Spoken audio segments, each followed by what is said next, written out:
El cielo de Tijuana lloraba una llovizna pertinaz, una capa de melancolía líquida que cubría el asfalto y convertía los neones de los bares lejanos en manchas borrosas de color.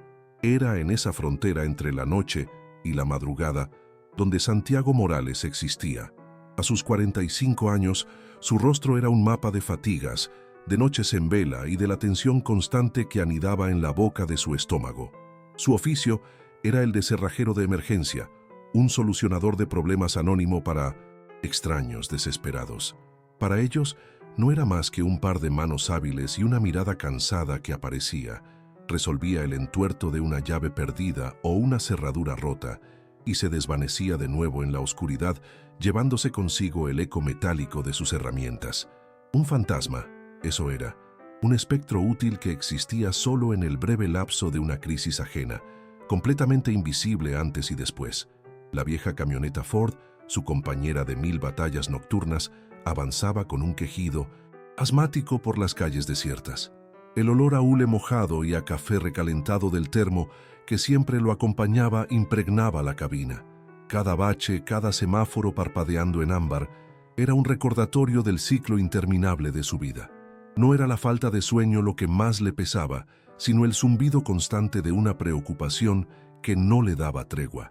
Era un número, una cifra imposible, con demasiados ceros que se repetía en su mente como una oración macabra. El costo del tratamiento experimental para Sofía, su pequeña de 8 años. Cada servicio de $20, cada propina de 50 pesos, era una gota de agua insignificante intentando llenar un océano de deudas y gastos médicos. La imagen del rostro pálido de su hija se superponía al parabrisas, borrando la ciudad con la urgencia de su frágil existencia. Al llegar a su calle en la colonia La Mesa, el silencio era diferente, más denso. Era el silencio de un hogar que contenía un tesoro frágil. Su casa, pequeña y con la pintura descascarada por la humedad, era su único santuario. Adentro, el aire olía a la sopa de lentejas que su esposa, Elena, le había guardado y al antiséptico suave que usaban para limpiar el equipo médico de Sofía. Dejó las herramientas en la entrada con el cuidado de un cirujano para no despertar a nadie. Encontró a Elena dormida en el sofá, con la televisión sin volumen proyectando sombras danzantes sobre su rostro agotado. Un libro sobre remedios naturales yacía abierto en su regazo, un testimonio mudo de su propia y desesperada búsqueda de milagros. La amaba con una intensidad que a veces le dolía en el pecho, un amor forjado en risas compartidas y ahora templado en el fuego de una prueba insoportable. Con una delicadeza que contradecía sus manos callosas de tanto trabajar con metal, Santiago la cubrió con una manta. Por un instante, observó las sutiles líneas de preocupación que se habían instalado alrededor de sus ojos, incluso en el sueño. Estaban juntos en esto, sí, pero él sentía el peso de la proveeduría como una losa de concreto sobre sus hombros. Era su deber, su carga como hombre, o al menos eso se repetía a sí mismo. ¿De qué servía ser un hombre honesto, un trabajador incansable, si no podía arrancarle a su propia hija de las garras de la muerte? La pregunta lo carcomía por dentro, dejando un hueco amargo donde antes había orgullo y una fe sencilla en que el esfuerzo siempre rendía frutos. Ahora sabía que era una mentira, una cruel fantasía para los que tenían la suerte de no enfrentarse nunca a un enemigo como el que ellos enfrentaban. De puntillas, se asomó al cuarto de Sofía. La pequeña lámpara con forma de luna proyectaba una luz tenue sobre su cama. Ahí estaba ella, su mundo entero, durmiendo un sueño inquieto, con el cabello esparcido sobre la almohada como una aureola oscura. A su lado, el pequeño monitor cardíaco parpadeaba con un ritmo constante, un metrónomo que marcaba el tiempo que les quedaba. Santiago sentía una mezcla de amor infinito y una rabia sorda, rabia contra la injusticia de la enfermedad, contra su propia impotencia. Se acercaba a ella cada noche como quien se acerca a un altar, buscando la fuerza para salir una vez más a las calles frías, para enfrentar otra jornada de cerraduras y llaves con la esperanza de juntar un peso más. La motivación no era abstracta, tenía el rostro de su hija, la tibieza de su piel, el sonido de su respiración entrecortada. De vuelta en la cocina, la cruda realidad lo golpeó de nuevo. Sobre la mesa de madera, junto a un dibujo de Sofía que mostraba a su familia como tres figuras sonrientes bajo un sol amarillo, reposaba el montón de papeles. Facturas, presupuestos, la carta de rechazo del seguro de gastos médicos y, encima de todo, el folleto brillante de la clínica en San Diego. El número estaba ahí, impreso en una tipografía elegante y cruel. El costo del tratamiento. Una cantidad que un hombre como él no podría reunir ni en 3 vidas de trabajo ininterrumpido. Se sirvió una taza del café ya frío y se quedó mirando el papel, sintiendo cómo se cerraba un cerco invisible a su alrededor.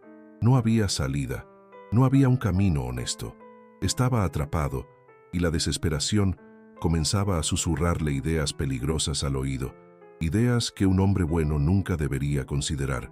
Justo cuando el primer rayo de un sol tímido amenazaba con romper la oscuridad, el teléfono sonó.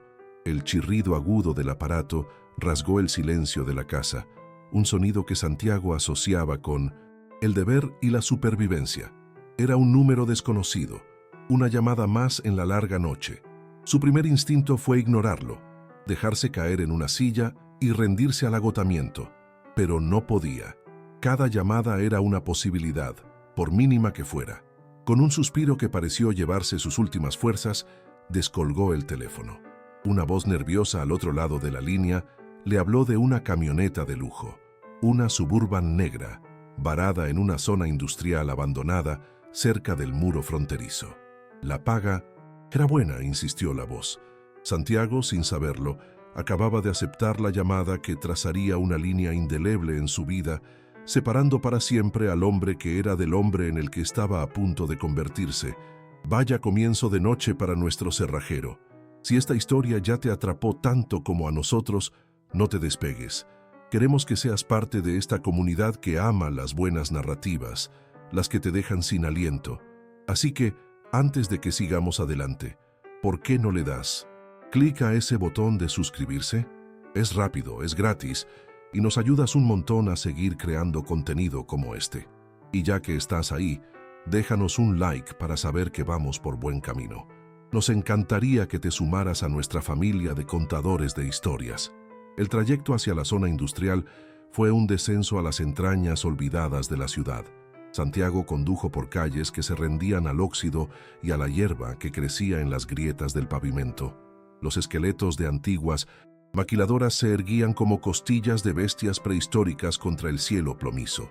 A lo lejos, imponente y absurdo, el muro fronterizo cortaba el paisaje, una cicatriz de acero que prometía un paraíso inalcanzable.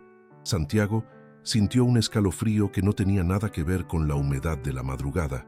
Conocía Tijuana como la palma de su mano y sabía que estos lugares desolados eran los confesionarios de la ciudad, donde se abandonaban los pecados y los cuerpos. La voz al teléfono había sonado extraña, demasiado ansiosa por un simple servicio de cerrajería. Cada metro que avanzaba, la sensación de que estaba conduciendo hacia una trampa se hacía más fuerte, pero la necesidad era un látigo que lo obligaba a seguir. Ahí estaba, tal como la habían descrito. Una Chevrolet Suburban negra, con los vidrios tan oscuros que parecían absorber la poca luz del amanecer. No tenía placas, un detalle que en Tijuana gritaba problemas. Estaba estacionada de una forma extraña, no averiada, sino abandonada, como si su conductor se hubiera evaporado en mitad de un pensamiento. La lluvia resbalaba por su carrocería impoluta, un vehículo de lujo en un cementerio de chatarra industrial. Santiago aparcó su modesta vagoneta a una distancia prudente, con el motor encendido. Sus instintos, afilados por años de trabajo nocturno en los barrios más peligrosos, le decían que algo andaba terriblemente mal. Observó los alrededores, buscando cualquier señal de vida, pero solo encontró el silencio, la quietud de un mundo que contenía la respiración, esperando que algo sucediera. El jale olía a peligro, a dinero sucio. Con el corazón martilleándole en las sienes, se acercó al vehículo. Su profesionalismo fue un refugio temporal contra el miedo. Bajo la luz de su linterna, examinó la cerradura. Era de alta seguridad, pero no un reto para él. Mientras introducía sus ganzúas, el silencio se rompió por un olor sutil pero inconfundible que se filtraba desde el interior del auto. Era un aroma metálico, dulzón y nauseabundo, el hedor inconfundible de la sangre seca. En ese instante, el trabajo dejó de ser un simple servicio para convertirse en la escena de un crimen. Sus manos, normalmente firmes como el acero de sus herramientas, comenzaron a temblar ligeramente. Un sudor frío le recorrió la espalda. Quería irse, subirse a su camioneta y desaparecer, olvidar esa llamada, ese lugar, ese olor.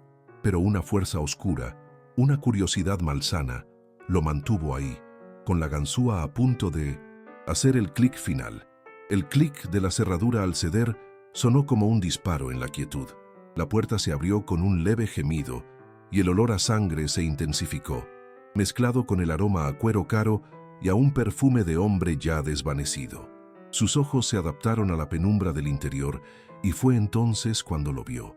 La puerta del maletero, visible desde el asiento del conductor, estaba entreabierta. Un impulso irrefrenable, una mezcla de terror y una extraña premonición lo obligó a caminar hacia la parte trasera del vehículo. Abrió el portón por completo y su respiración se atoró en su garganta. No había un cuerpo, como había temido. Había algo mucho más complicado, mucho más peligroso. Dos grandes maletas de lona negra, de aspecto militar, abultadas y pesadas, ocupaban casi todo el espacio. No eran maletas de viaje, eran el tipo de equipaje que no se documenta en un aeropuerto. Con el pulso desbocado, desenganchó el cierre de una de las maletas. No sabía qué esperaba encontrar, pero definitivamente no era eso. Paquetes y paquetes de billetes, perfectamente ordenados y sellados al vacío. Fajos de billetes de 500 pesos se apilaban en ladrillos compactos, una fortuna tan vasta que parecía irreal. Abrió la segunda maleta y encontró lo mismo. Sacó uno de los paquetes, su peso sólido y denso en su mano temblorosa. Hizo un cálculo rápido, una multiplicación febril que le robó el aliento. 14 millones, quizás más. 14 millones de pesos que olían a sangre y a muerte. El dinero para salvar a Sofía, el dinero que lo cambiaría todo. La respuesta a sus plegarias había llegado no de la mano de un ángel, sino directamente de las fauces del infierno. El dilema se presentó, no como una pregunta moral, sino como un abismo a sus pies. Por un segundo la decencia y el miedo lucharon una guerra civil en su cabeza. Podía llamar a la policía. La idea cruzó su mente y murió al instante. ¿La policía? En Tijuana, eso era una broma de mal gusto. Sabía cómo funcionaban las cosas.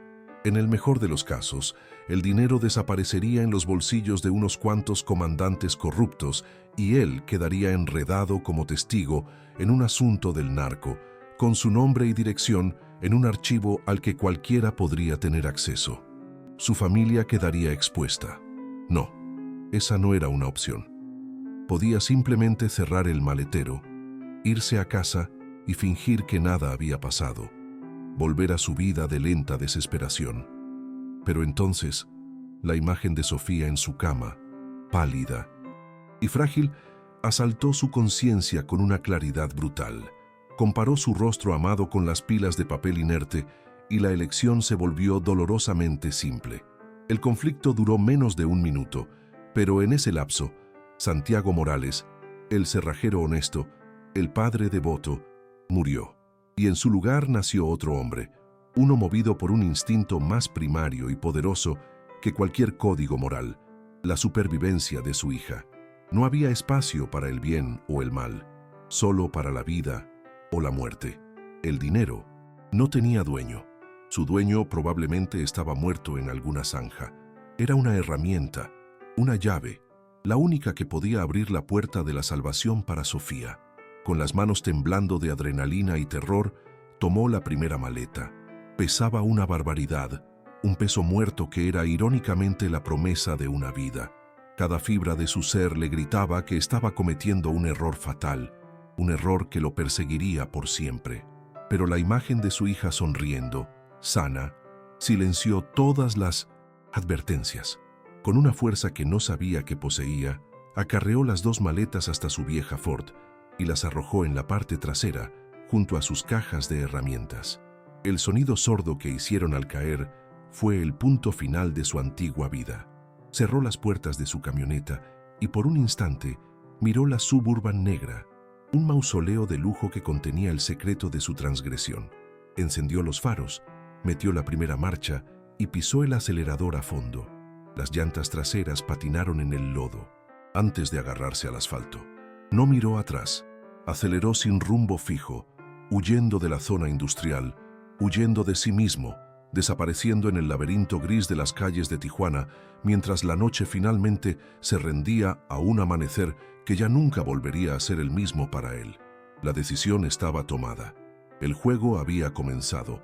La adrenalina era un combustible feroz, pero Santiago sabía que se le acabaría pronto. Conducía sin pensar, solo guiado por el instinto de poner la mayor distancia posible entre él y la Suburban negra. No podía ir a casa.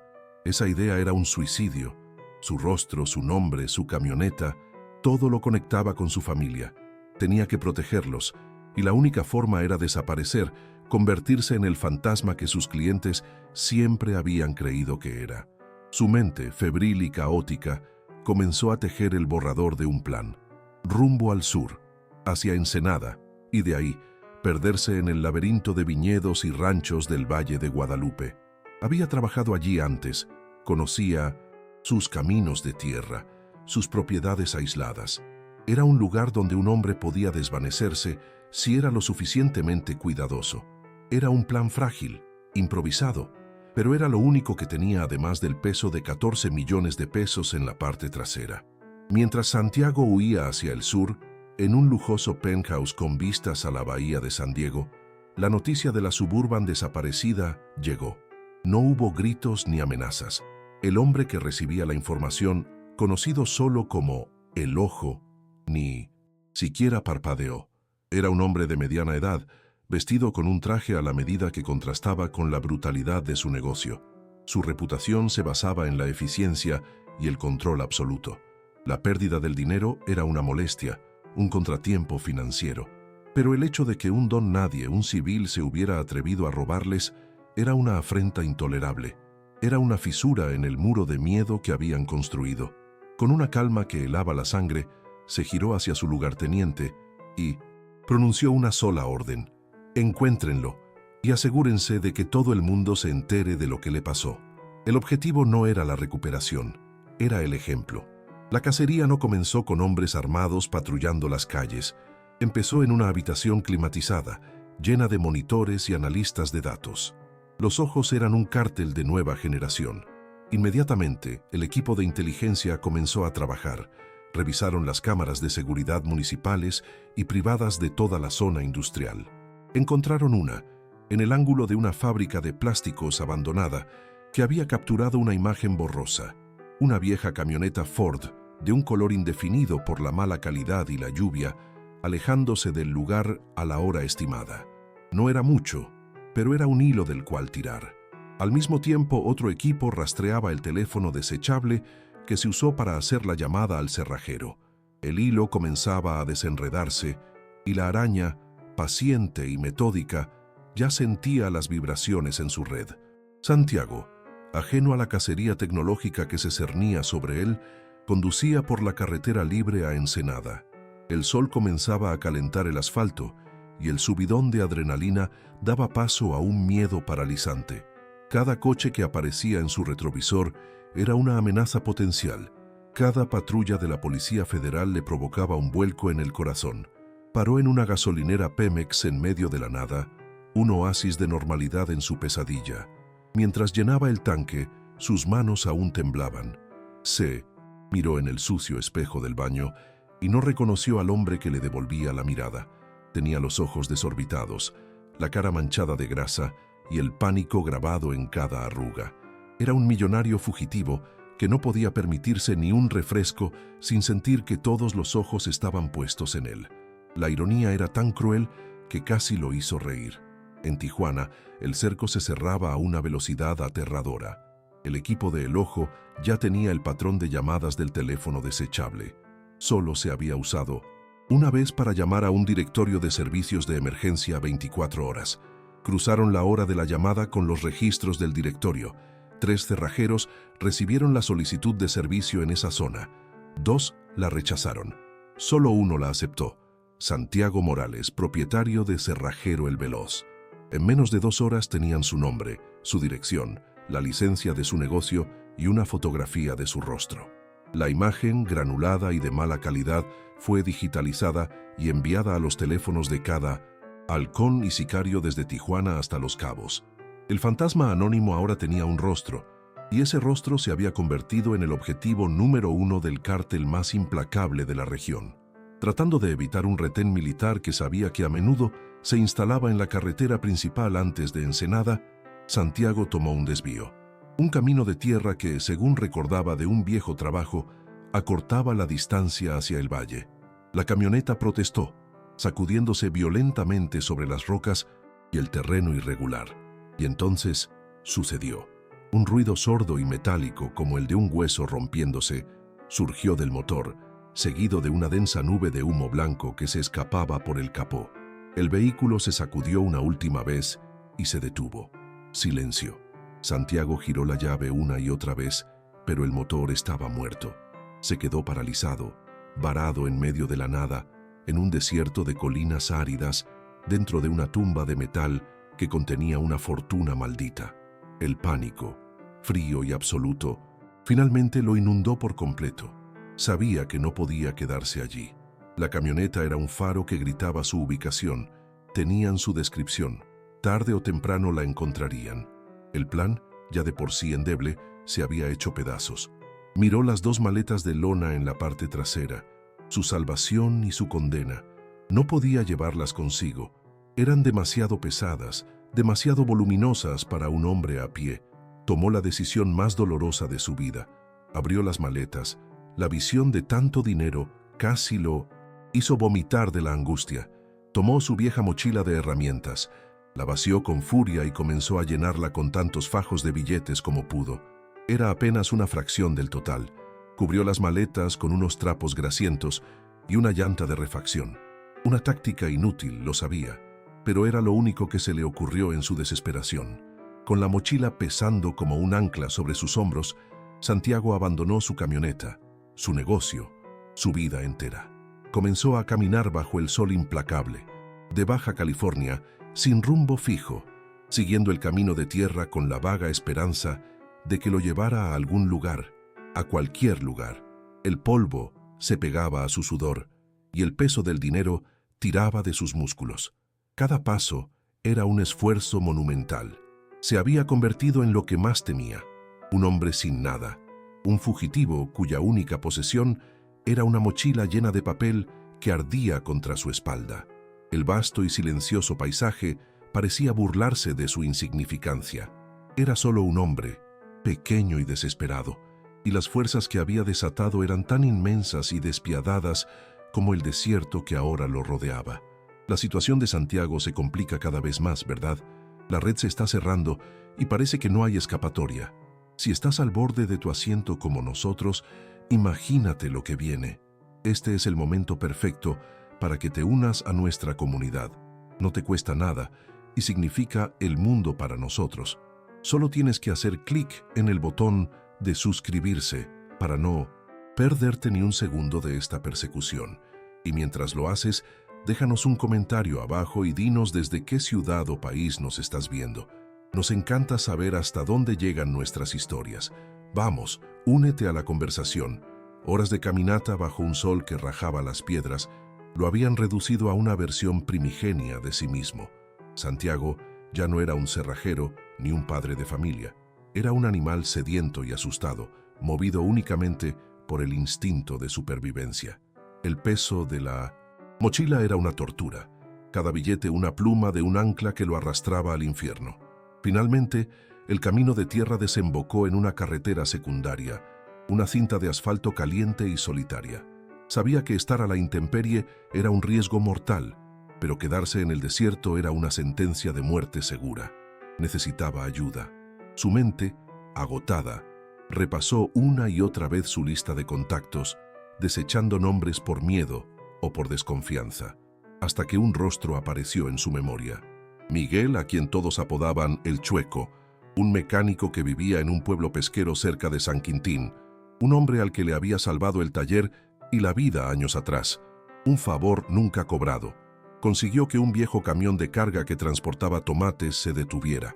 Le dio al conductor un fajo de billetes, una cantidad absurda por un simple aventón, y le suplicó que no hiciera preguntas.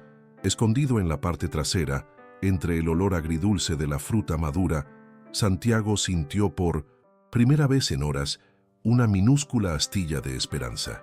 San Quintín estaba lejos. Era un rincón olvidado del mundo, un lugar de pescadores y jornaleros donde las noticias de Tijuana llegaban tarde y distorsionadas. Miguel era un hombre de palabra, un hombre que entendía el lenguaje de las deudas de honor. Mientras el camión avanzaba hacia el sur, Santiago se permitió cerrar los ojos, no para dormir, sino para rezar a un Dios en el que ya no estaba seguro de creer, pidiéndole que la lealtad de un viejo amigo fuera suficiente para protegerlo del infierno que lo perseguía. El taller de Miguel el Chueco era un caos organizado de motores desarmados, herramientas grasientas y calendarios de mujeres con poca ropa que databan de otra década. El aire olía a salitre, a aceite quemado y a la resignación de un hombre que trabajaba de sol a sol para mantenerse apenas a flote. Cuando Santiago apareció en su puerta, sucio, deshidratado y con la mirada de un animal acorralado, Miguel casi deja caer el carburador que estaba limpiando. Lo reconoció de inmediato, pero en el rostro de su viejo amigo vio algo más que cansancio. Vio problemas, de esos grandes, de los que pueden tragarse a un hombre entero. Su primer instinto fue negarle la entrada, proteger a su propia familia de la tormenta que Santiago arrastraba consigo. El miedo era una cosa física, un sabor amargo en la boca. Santiago no necesitó dar muchos detalles. Las palabras se atropellaban en su boca, hablando de un problema grave y de gente peligrosa. Entonces, abrió la mochila y le mostró a Miguel un solo paquete de billetes sellado al vacío. Los ojos del mecánico se abrieron como platos. Vio en ese fajo de dinero la solución a todas sus deudas, una vida nueva. Pero también vio la firma de una sentencia de muerte. Santiago apeló no a la codicia, sino al recuerdo. ¿Te acuerdas de aquellos papeles, Chueco? ¿De lo que te jugabas? Miguel recordaba la desesperación y recordaba que Santiago había sido el único que le tendió la mano. Maldijo su suerte, maldijo a su amigo y finalmente, derrotado por su propio código de honor, suspiró y lo hizo pasar a la trastienda.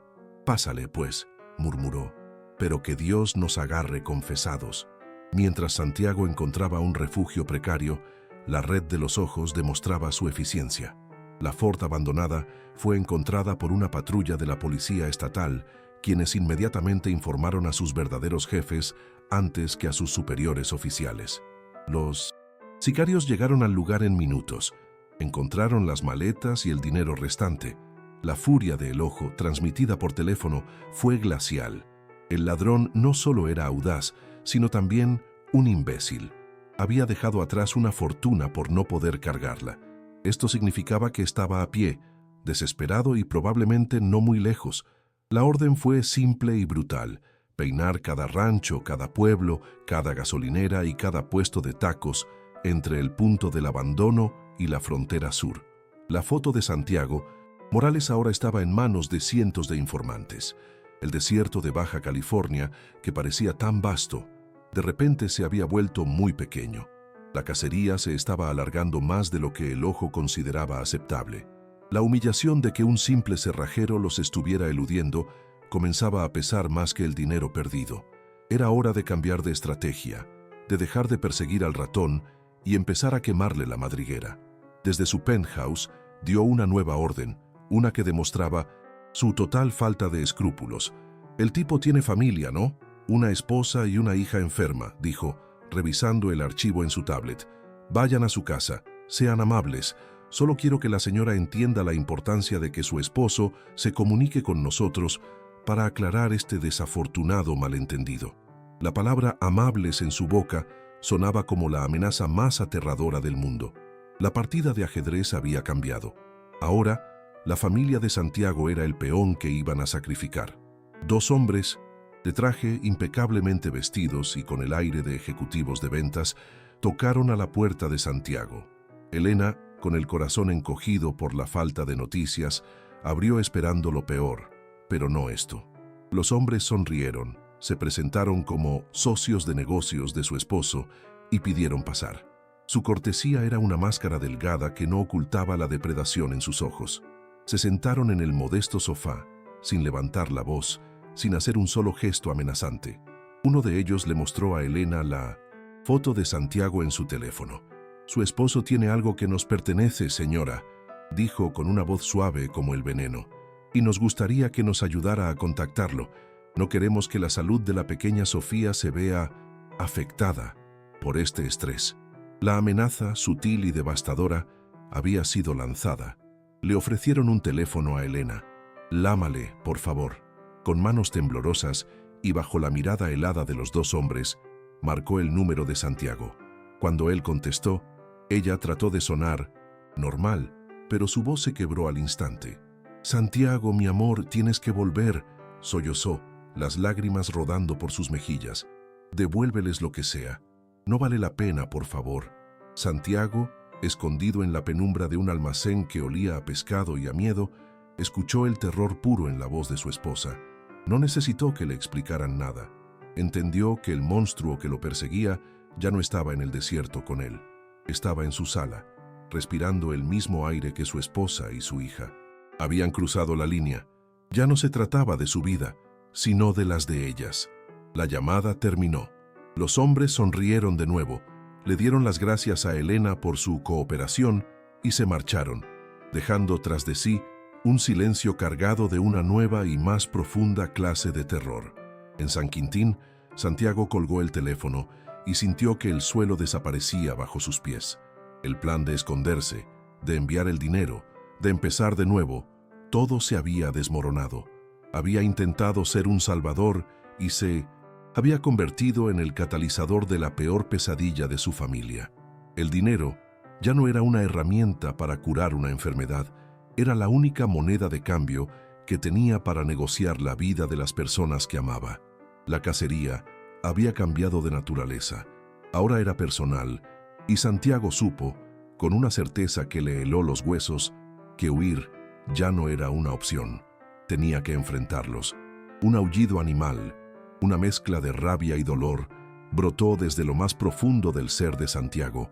Golpeó la pared de lámina del almacén de Miguel, una y otra vez, hasta que sus nudillos sangraron. El dolor físico era un ancla bienvenida en el océano de terror que amenazaba con ahogarlo. Miguel lo sujetó por los hombros, sacudiéndolo, gritándole que se calmara. Por un instante demencial, Santiago consideró la opción más simple: llamar de vuelta, rendirse, entregar el dinero y su vida a cambio de la de ellos.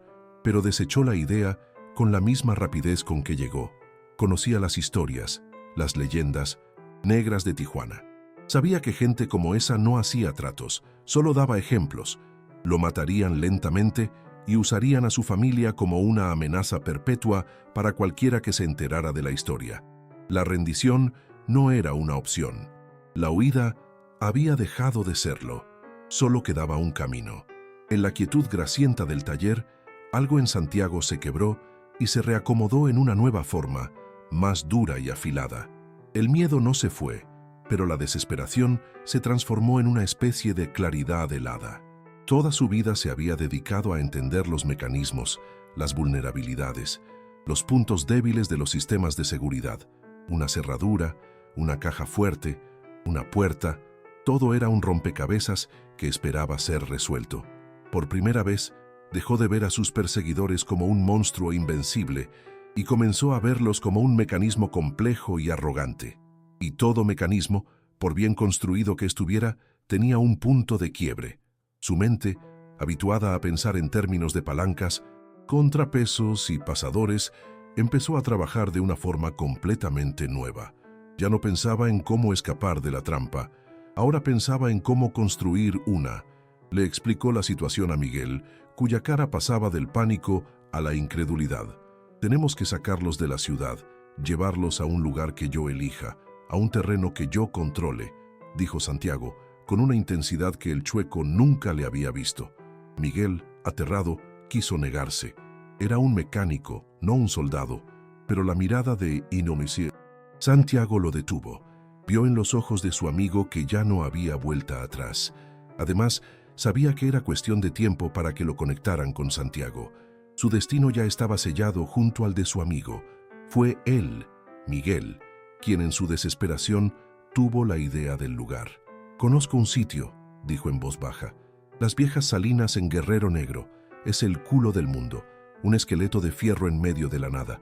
Mi primo trabajó ahí. Dijo que es un laberinto de pasarelas y tanques podridos. Y el viento. El viento nunca deja de soplar». La idea cuajó en la mente de Santiago. Un laberinto, aislado, con ruido constante para cubrir sus movimientos. Era perfecto. Ahora necesitaban la carnada. Tenía que ser él mismo. Con el teléfono de Miguel y usando un distorsionador de voz improvisado con un trapo y un tubo de metal, Santiago hizo la llamada. Contactó directamente al lugarteniente de El Ojo, el mismo hombre que había orquestado la visita a su casa. Su voz sonó desesperada, rota, la de un hombre vencido. Ofreció un intercambio, el resto del dinero que había dejado en la camioneta, más el que él llevaba, a cambio de un pasaje seguro para su familia fuera del país y la garantía de que nunca los tocarían. Propuso el encuentro en la planta procesadora de sal abandonada de Guerrero Negro en 2 días. Era, les dijo, el único lugar donde se sentía seguro para hacer la entrega. Del otro lado de la línea, en Tijuana, el lugarteniente de El Ojo sonrió. El estúpido cerrajero había mordido el anzuelo que ni siquiera habían tenido que poner.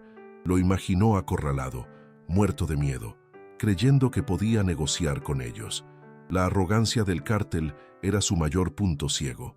Vieron la propuesta no como una trampa, sino como la última y patética movida de una rata asustada. Aceptaron sin dudarlo, asegurándole a Santiago que su único interés era resolver el problema pacíficamente. El lugar desolado era una ventaja para ellos, un matadero privado sin ojos curiosos. Mientras colgaban el teléfono, ya estaban planeando la tortura lenta que le aplicarían al cerrajero como lección final. No se les ocurrió pensar ni por un segundo que la rata pudiera tener dientes. Con el reloj en su contra, Santiago y Miguel convirtieron el taller en su cuartel general. No buscaban armas de fuego. Santiago sabía que en un tiroteo estaría muerto en segundos. Su arsenal era mucho más mundano y en sus manos potencialmente más letal. Reunieron cadenas de alta resistencia, candados industriales de 1900 todos los tamaños, alambre de espino, rollos de cable de acero, un equipo de soldadura portátil y varios bidones de gasolina y aceite de motor usado. Miguel lo miraba trabajar con una mezcla de admiración y terror. Santiago se movía con una precisión febril, sus manos de cerrajero palpando cada eslabón, cada cerradura, visualizando cómo podría usar cada objeto no para construir, sino para atrapar, para bloquear, para canalizar a sus enemigos hacia un punto sin salida. Estaba convirtiendo las herramientas de su oficio en instrumentos de guerra psicológica. El viaje hacia el sur fue un funeral en movimiento. Miguel conducía su vieja camioneta pick-up, que protestaba a cada kilómetro. Atravesaron el desierto de Vizcaíno, un paisaje lunar que parecía extenderse hasta el infinito, un lugar perfecto para desaparecer. Ninguno de los dos habló mucho. El peso de lo que estaban a punto de hacer era una presencia física en la pequeña cabina. Eran 2 hombres comunes, un mecánico endeudado y un cerrajero desesperado, que habían declarado la guerra a un ejército. No luchaban por dinero ni por poder, sino por algo mucho más simple y visceral: la oportunidad de que una niña pudiera crecer, de que una esposa pudiera dormir sin miedo. Era una misión suicida, una apuesta de todo o nada contra un enemigo que no conocía la piedad. Finalmente, al atardecer del día siguiente, llegaron. La planta procesadora de sal era aún más imponente y fantasmal de lo que Miguel había descrito. Se erigía en la llanura costera como el esqueleto de un leviatán de metal, corroído por décadas de sal y abandono. Las pasarelas se entrecruzaban en el aire como una telaraña oxidada. Los tanques de evaporación eran cráteres vacíos y las cintas transportadoras se extendían hacia la nada.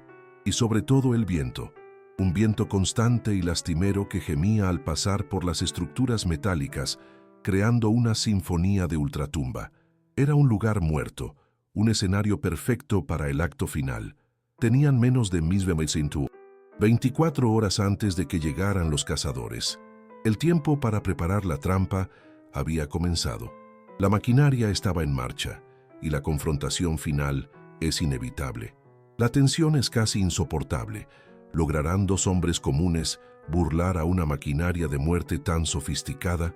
Sabemos que estás tan enganchado como nosotros, y lo que viene a continuación es el clímax que has estado esperando. Si aún no lo has hecho, este es el momento definitivo para suscribirte al canal y activar las notificaciones. No querrás perderte el desenlace de esta increíble historia de supervivencia. Déjanos un like si crees que Santiago tiene una oportunidad y comenta abajo qué harías tú en su situación. Queremos leer tu estrategia. Llegaron puntuales, como si se tratara de una reunión de negocios. Dos camionetas Suburban negras, idénticas a la que había iniciado todo, emergieron de la bruma del desierto y se detuvieron a una distancia respetuosa de la planta. De ellas descendieron 5 hombres, liderados por el lugarteniente de voz calmada que Santiago había escuchado por teléfono.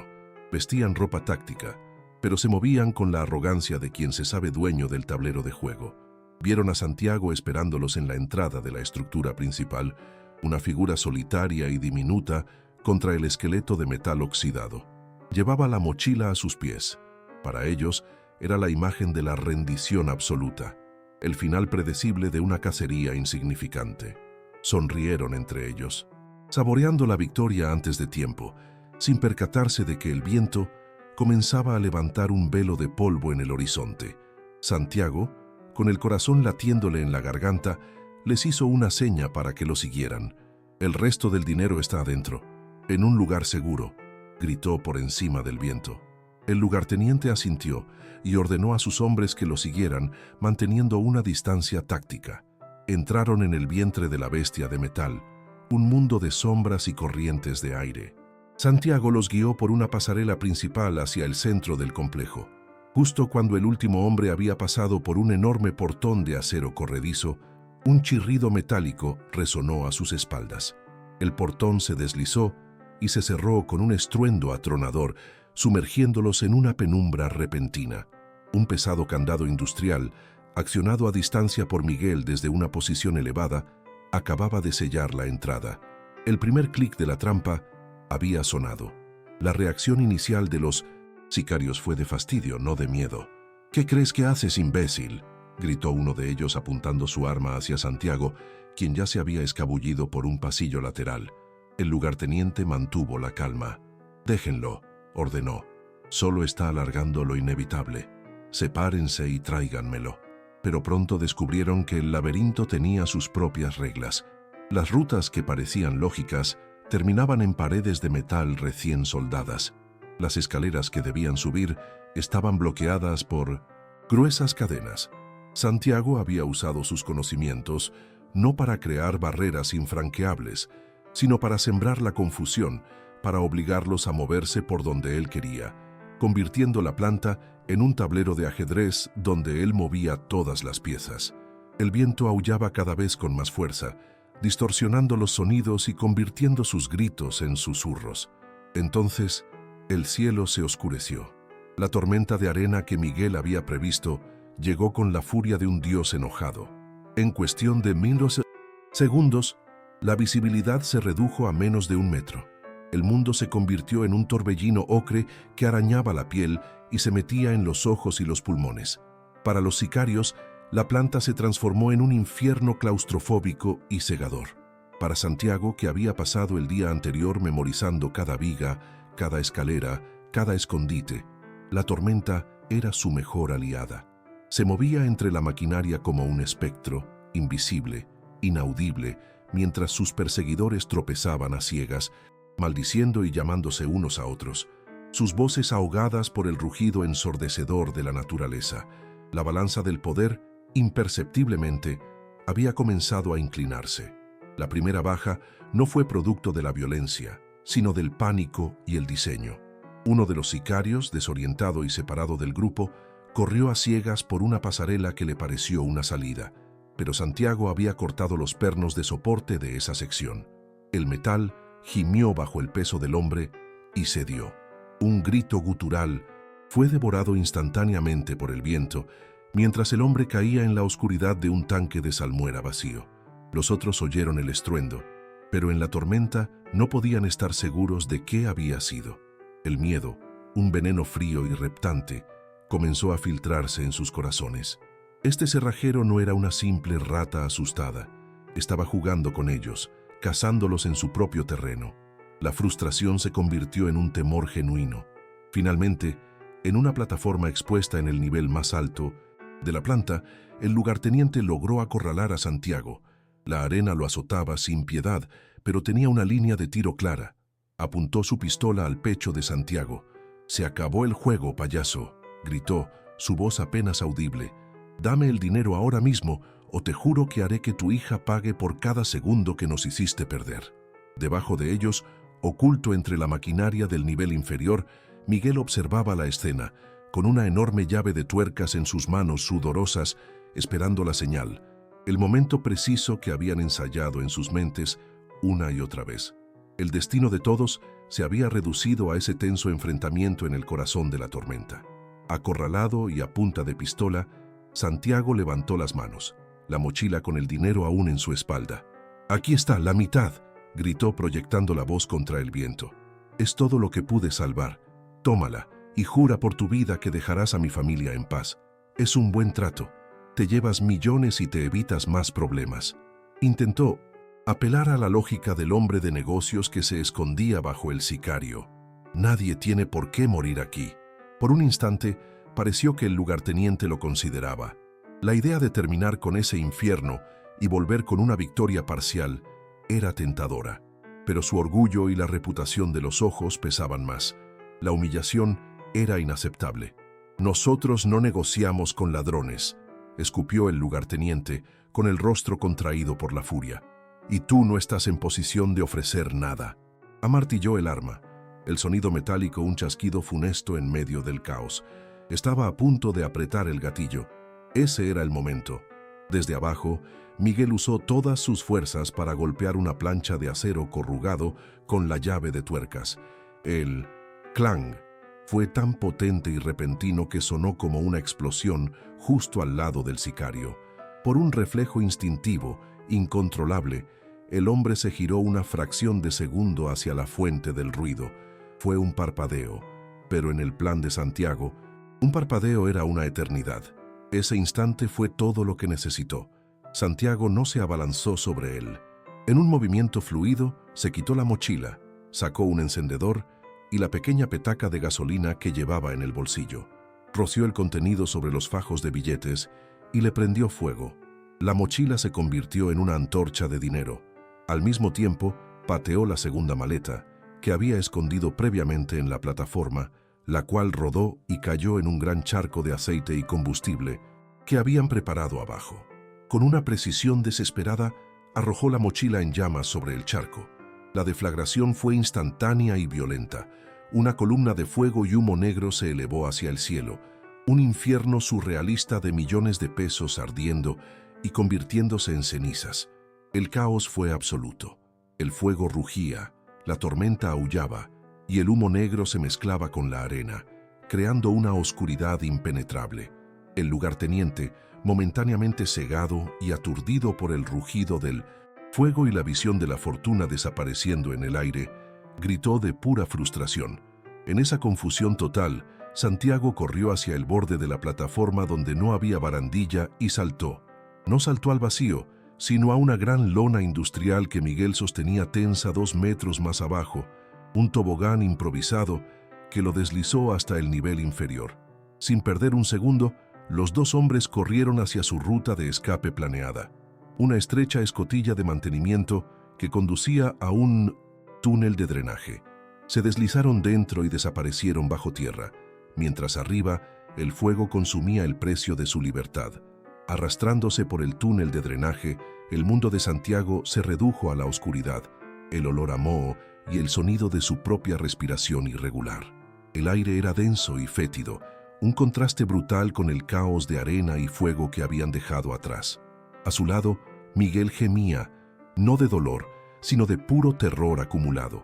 Cada metro que avanzaban era una conquista contra el pánico que amenazaba con paralizarlos. No había gloria en esta huida, solo la cruda y animal necesidad de sobrevivir. Eran ratas en una alcantarilla, escapando de una carnicería que ellos mismos habían orquestado. La adrenalina que los había mantenido en pie comenzaba a desvanecerse, dando paso a un agotamiento tan profundo que se sentía como si sus huesos se estuvieran disolviendo. El peso de lo que habían hecho, de las vidas que habían alterado para siempre, comenzaba a asentarse sobre ellos. Cuando finalmente empujaron una rejilla oxidada y salieron a la superficie, la tormenta de arena todavía rugía, aunque con menos intensidad. Estaban a más de 1 kilómetro de la planta, cuya silueta ardiente era una mancha anaranjada y pulsante en la oscuridad. El viento los golpeó cubriéndolos de arena, pero era un viento de libertad. Tropezando en la penumbra, encontraron la vieja camioneta de Miguel, que habían escondido en una hondonada. El motor, para su inmenso alivio, arrancó al primer intento. Su traqueteo un bálsamo para sus nervios destrozados. Se alejaron de allí sin encender las luces, 2 espectros huyendo de un infierno de su propia creación, dejando atrás millones de pesos en cenizas y la furia humillada de uno de los cárteles más peligrosos de México. Mientras se adentraban en la noche, el silencio en la cabina era denso y pesado. Santiago miraba fijamente la carretera invisible, pero su mente estaba en otra parte. No sentía el triunfo de haber sobrevivido, sino un vacío desolador. Había ganado la batalla, pero había perdido la guerra por su propia vida. Se tocó el cinturón, donde, dentro de una pequeña bolsa ignífuga que había cosido él mismo, llevaba los únicos fajos de billetes que había logrado salvar antes del incendio. Una cantidad ridícula comparada con la fortuna que había quemado, pero que, con suerte, sería suficiente. Se había convertido en un monstruo para luchar contra otros monstruos, y ahora no sabía cómo dejar de serlo. Su victoria tenía el sabor amargo de la ceniza y la pérdida irreparable. A su lado, Miguel temblaba incontrolablemente. La imagen del hombre cayendo, el rugido del fuego, el rostro del sicario a punto de disparar, todo se repetía en su mente en un bucle infernal. Era un simple mecánico, un hombre que se enorgullecía de arreglar cosas y acababa de participar en la destrucción total. Había cruzado una línea de la que no había retorno, y la enormidad de esa transgresión lo estaba aplastando. Miró a Santiago, a su amigo, y vio a un extraño. El hombre que conocía, el cerrajero amable y trabajador, había desaparecido, y en su lugar había un estratega frío y desesperado que había estado dispuesto a quemar el mundo para salvar a su familia. El miedo que sentía no era solo por el cártel, sino también por el hombre que ahora se sentaba a su lado. El lugarteniente de El Ojo sobrevivió. Salió de la planta con el cabello chamuscado, la cara marcada por la arena y la derrota grabada en sus ojos. De sus 4 hombres, solo uno más logró salir. La humillación era total. Tuvieron que pedir ayuda a un ranchero local, haciéndose pasar por víctimas de un accidente. La llamada a El Ojo fue la más difícil de su vida. No hubo gritos al otro lado de la línea, solo un silencio largo y gélido que era infinitamente peor. Explicó lo inexplicable. Cómo un solo hombre, un cerrajero, los había engañado, los había atrapado y los había despojado no solo del dinero, sino de su aura de invencibilidad. Cada palabra era un clavo más en su propio ataúd. Sabía que su carrera y muy probablemente su vida habían terminado en ese laberinto de sal y fuego. En su penthouse, El Ojo escuchó el informe sin que un solo músculo de su rostro se moviera. Observó las luces de la ciudad, calculando. La furia era una emoción inútil, un lujo que no podía permitirse. El cerrajero se había desvanecido. La mayor parte del dinero era ceniza, y la operación había sido un desastre humillante. Continuar la caza sería un error estratégico. Atraería atención no deseada y mostraría al mundo que un simple hombre los había puesto de rodillas. Era mejor para el negocio cortar las pérdidas, enterrar la historia y asegurarse de que los responsables de la falla pagaran el precio internamente. Con una calma aterradora, dio la orden de detener la búsqueda. El cerrajero fantasma viviría no por piedad, sino porque su existencia como un fantasma era ahora más útil para el cártel que su cadáver. Días después, en un cuarto de motel, anónimo en el estado de Sinaloa, Santiago y Miguel se prepararon para separarse. El aire entre ellos estaba cargado de palabras no dichas. Santiago sacó la bolsa de su cinturón y puso los fajos de billetes sobre la cama. Había logrado salvar el equivalente a unos $300,000, una fortuna para ellos, pero una miseria comparada con lo que se había perdido. Sin mediar palabra, separó una tercera parte y la empujó hacia Miguel. «Para que te pierdas, para que empieces una nueva vida donde nadie te conozca», le dijo Santiago. Su voz era ronca, agotada. Miguel miró el dinero, la llave para una nueva vida, pero también el recordatorio perpetuo de la pesadilla que habían compartido. «¿Y tú?», preguntó Miguel, su voz apenas un susurro. «¿Qué harás?». Santiago negó con la cabeza. «Yo no tendré una nueva vida, solo seguiré existiendo, lejos».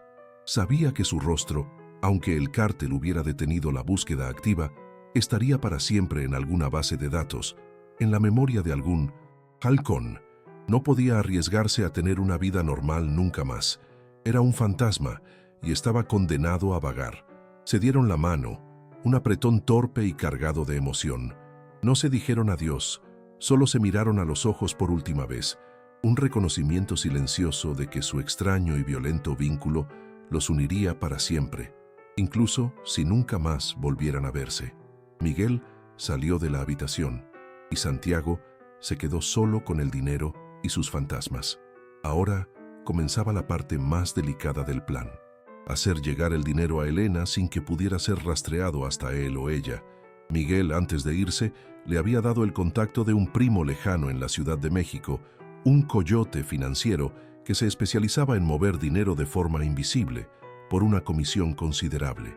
Santiago pasó días en vela, comunicándose a través de teléfonos desechables y mensajes encriptados, organizando una compleja red de transferencias a través de múltiples cuentas y casas de cambio. Era un proceso angustioso, cada paso una invitación al desastre. Tenía que confiar en extraños para la misión más importante de su vida, una prueba de fe en un mundo que le había enseñado a no confiar en nadie. Finalmente, una semana después, recibió la confirmación. El dinero, menos la considerable comisión, había sido depositado en una cuenta nueva a nombre de Elena, abierto con documentos que el contacto había facilitado.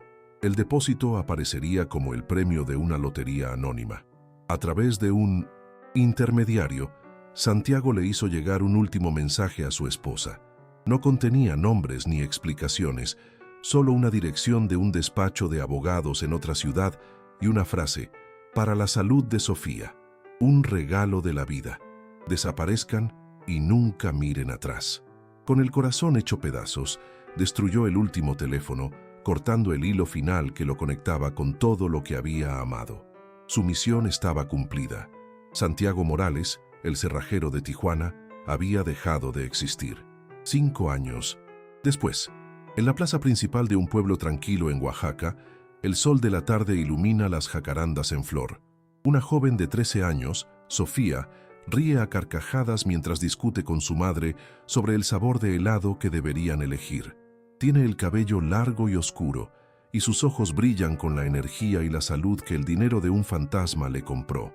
Ya no es la niña pálida de la cama de un hospital, es un torbellino de vida, un milagro andante que no conoce el precio que se pagó por su sonrisa. Elena la observa con una devoción que el tiempo solo ha profundizado. La vida les ha dado una segunda oportunidad, una paz que ella atesora cada segundo de cada día. A veces, en las noches silenciosas, Elena piensa en Santiago, se pregunta dónde estará, si seguirá vivo. El dinero había llegado como un milagro caído del cielo, sin remitente. Ella siempre sospechó que él estaba detrás, que de alguna manera lo había logrado. Vive con la dualidad de amar al hombre que la salvó y llorar al hombre que tuvo que abandonar para hacerlo. Le ha contado a Sofía que su padre fue un hombre valiente, que tuvo que irse a trabajar muy lejos para que ella pudiera sanar. De cierta manera, no es una mentira. Su sacrificio anónimo es el cimiento sobre el que han construido su nueva y pacífica existencia. En el otro extremo del país, en el bullicioso puerto de Veracruz, un hombre mayor, de lo que sus años indican, descarga cajas de pescado de un barco. Su piel está curtida por el sol y la sal, y sus manos, antes hábiles con los delicados mecanismos de las cerraduras, ahora son callosas por el trabajo rudo. Se hace llamar Raúl, y nadie en el muelle conoce su historia. Su vida es una rutina monótona y solitaria, del barco al trabajo, del trabajo a un pequeño cuarto alquilado. Habla poco y nunca se queda en un mismo lugar por más de un año. Es un exiliado en su propia tierra, un espectador de la vida que ya no le pertenece. Un día, mientras descansa en una banca del malecón, ve a un padre, joven, levantar a su pequeña hija para que pueda ver los barcos. La niña ríe, una risa cristalina que atraviesa el corazón de Santiago como un cuchillo de hielo. Por un instante, el rostro de esa niña se transforma en el de Sofía. Un dolor agudo, una mezcla insoportable de amor y pérdida, lo consume. Tiene que apartar la mirada, ahogando las lágrimas que amenazan con traicionarlo. Ese es su pago diario, el precio de su elección. Salvó a su familia, pero se condenó a sí mismo a ver su felicidad solo en los rostros de extraños, a ser un fantasma atormentado por el recuerdo del amor que lo impulsó a sacrificarlo todo. De vuelta en Tijuana, en una cantina ruidosa y llena de humo, la historia del cerrajero fantasma se ha convertido en una leyenda urbana. Los detalles han cambiado con los años. Algunos dicen que robó 100 millones, otros que mató a 10 sicarios con sus propias manos. Dicen que el cártel de los ojos todavía lo busca, que hay una recompensa por su cabeza. La historia se cuenta como un cuento de advertencia, como un mito de un hombre común que se atrevió a desafiar a los dioses de Lampa y se desvaneció en el fuego y el viento.